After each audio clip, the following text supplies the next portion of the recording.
छठी मैया की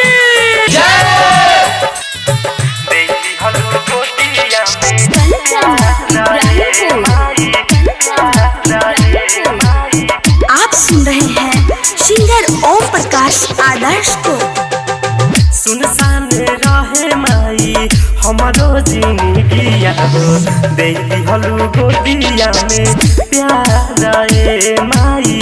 जवान मंगनी हम अचारा पसारी के सुनली हलू हमारो गो हारा ए माई सुनसान रहे छठी माई हमारो जिंदगिया हो देती हलू गोदिया में प्यारा ए माई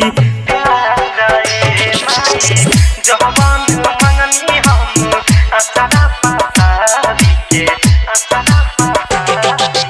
कंचन इब्राहिमपुर।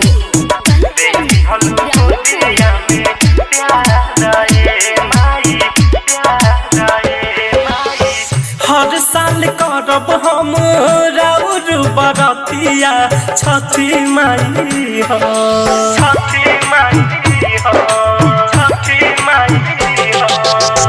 रहुए दया से शोभे लागल अंगनिया छठी माई हो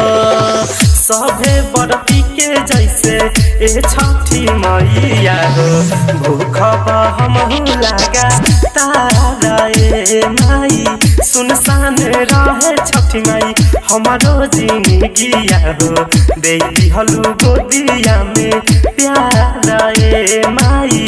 जवान मंगनी हम अचारा पसारी के सुनली हलू हमारो गो हारा ए माई जवान मंगनी हम अचारा पसारी के कंचन इब्राहिमपुर।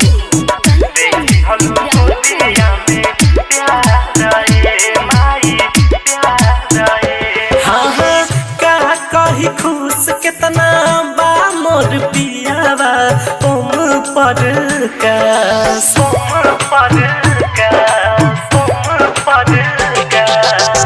जुड़ गइल बाई माई सगरों से टूटल इनकर विश्वास रोशन विवेक विक्रम धीरज अजीत राहुल खुशी से झूमे हारा